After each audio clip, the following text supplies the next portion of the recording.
Edicioni informativ në Radio Televizionin Pendimi.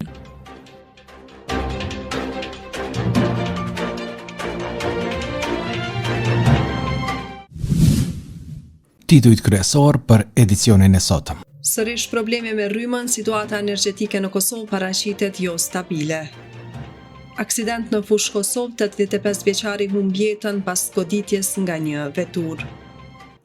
Agjencioni i Ushqimit dhe Veterinës konfirmon se qumshti Aptamil AR1 është i sigurt për përdorim.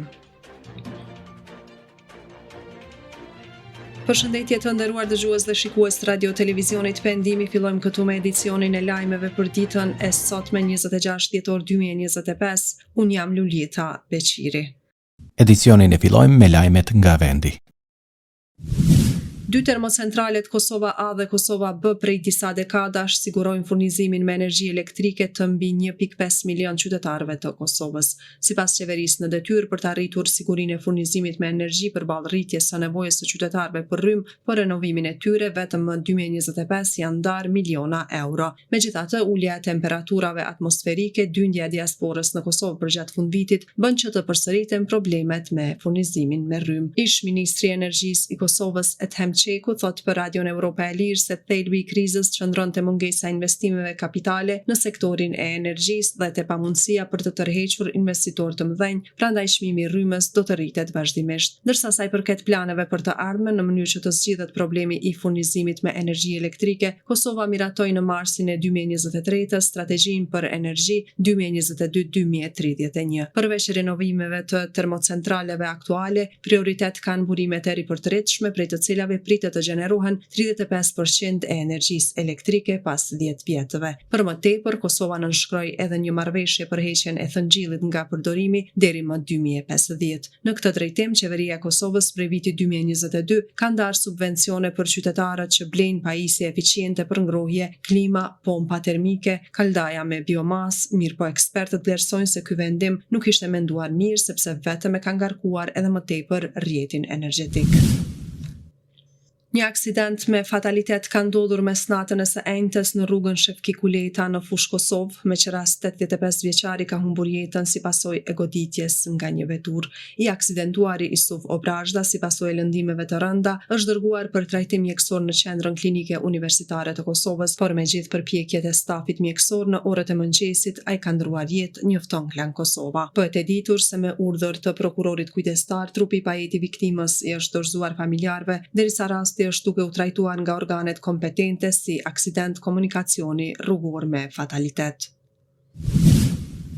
Agjencia e Ushqimit dhe Veterinarisë ka njoftuar se produkti i qumshtit për fëmijë Aptamil AR1 është vlerësuar i sigurt për konsum dhe sërish lejohet të shitet në treg. Ky njoftim vjen pas një ndalimi të përkohshëm të produktit me numër 111444-865 me datë skadimi 17/5/2026, ndërsa prodhuar në Holand, ku thuhet se ndalimi ishte mas parandaluese për mbrojtjen e shëndetit publik. Pas ritestimeve të kryera nga autoritetet kompetente të Holandës, analizat kanë rezultuar në përputhje me standardet e sigurisë ushqimore, duke konfirmuar se Aptamil AR1 është i sigurt për konsum, thuhet në njoftim. Ndërsa AUV thekson se do të vazhdojë të monitorojë situatën me kujdes dhe të bashkëpunojë ngushtë me institucionet vendore e ndërkombëtare, si dhe me bizneset që merren me importin dhe prodhimin e produkteve ushqimore për të siguruar ushqim të sigurt dhe në përputhje me standardet evropiane.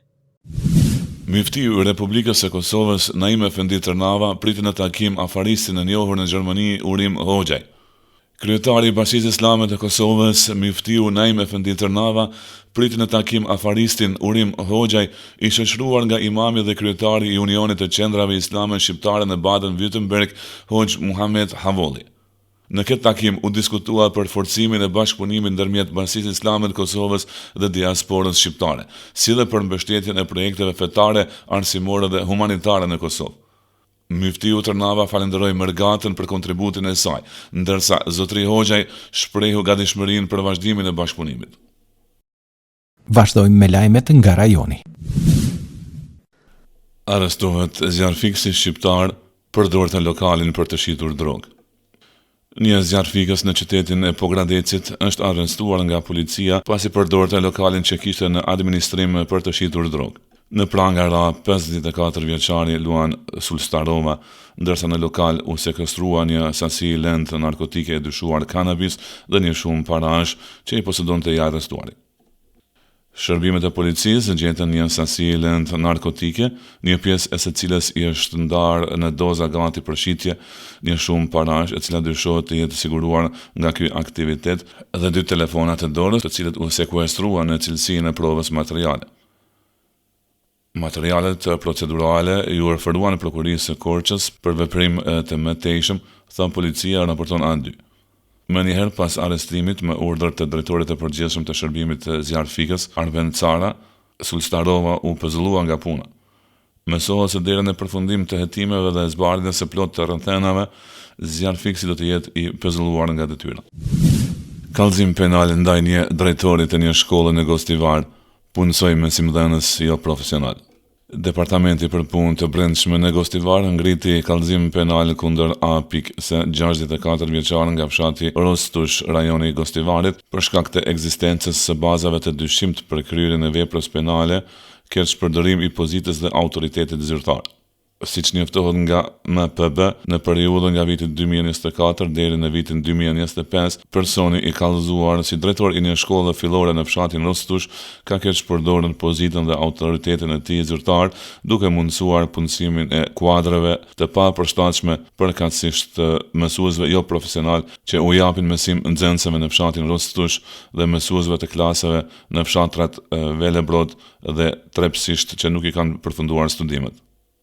Të njëjtit nuk ishin të përshtatshëm për të dhënë mësim në përputhje me ligjin për mësuesit dhe bashkëpunëtorët profesional, siç u përcaktua nga Inspektoriati Shtetëror i Arsimit gjatë një inspektimi më datën 19 shtator 2025, thon nga MPB. Lajmet nga bota. Rreshjet e rralla bore në Arabinë Saudite. Arabia Saudite është përballur me një fenomen të rrallë dimror. Një front i ftohtë ka përfshirë disa rajone veriore dhe zona malore të vendit, duke sjellë rreshje bore dhe ulje të ndjeshme të temperaturave.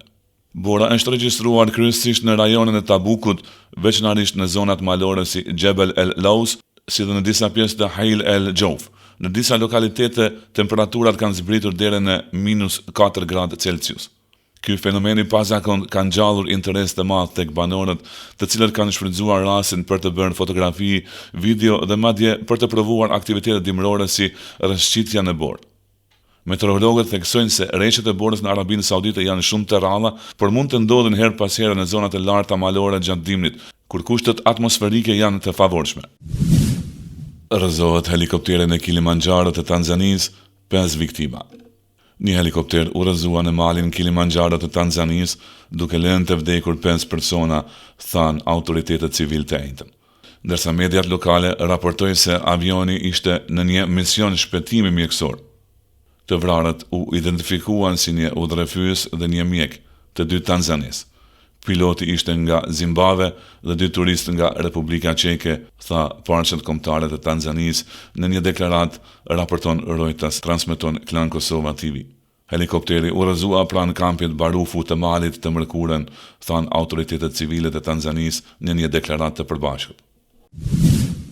Izraeli nuk do të largohet kurrë nga rripi i Gazës. Ministri izraelit i mbrojtjes Israel Katz deklaroi se Izraeli kur nuk do të largohet nga rripi i Gazës, duke paralajmëruar krijimin e një zone të gjerë sigurie dhe pranije të përhershme izraelite, si dhe mundësinë e ngritjes së strukturave të tipit vendbanime kolone në veri të enklavës. Ai tha se Izraeli synon të ushtrojë sovranitet de facto në Gaza, ngjashëm me politikat e saj në bregun perëndimor. Deklaratat e Katzit kanë shkaktuar reagime në SBA pasi bien në ndjesh me planin për tërheqje ushtarake nga Gaza. Që nga tetori 2023, ofenziva izraelite në Gaza ka shkaktuar 10 mijëra viktima palestineze, ndërsa autoritetet palestineze dhe OKB-ja vazhdojnë të dënojnë zgjerimin e vendbanimeve dhe shkeljet e vazhdueshme të anëpushimit. Lajmet nga sporti. Hani e pini me karar, Haaland i përgjigjet Guardiolës. Trajneri i Manchester Cityt, Pep Guardiola, ishte i ashpër me futbollistët e tij në prag të festave të fundvitit. Tekniku spanjoll ju ka kërkuar atyre që të hanë dhe të pinë me karar gjatë festave për të mbajtur formën fizike, shkruan Index Online. Çdo lojtar ka një peshë për të respektuar. Ata kthehen në datën 25 dhe unë do të jem atje për të kontrolluar sa kilogram kanë shtuar, nëse kanë shtuar peshë. Ata mund të hanë, por unë dua t'i kontrolloj. Imagjinoni që një lojtar është në gjendje të përsosur fizike, por kthehet me 3 kg më shumë. Ai do të qëndrojë në Manchester, ai nuk do të udhtojë në Nottingham Forest, kishte deklaruar Guardiola ditë më parë. Sot sulmuesi norvegjes Erling Haaland i është përgjigjur me humor trajnerët e tij. Ai ka postuar një fotografi nga palestra ku shihet duke bërë matjen e peshës pas rikthimit në stërvitje. Gjithçka është në rregull, bëri shaka sulmuesi norvegjes në rrjetet sociale duke shfaqur 94.4 kg në peshorët e klubit.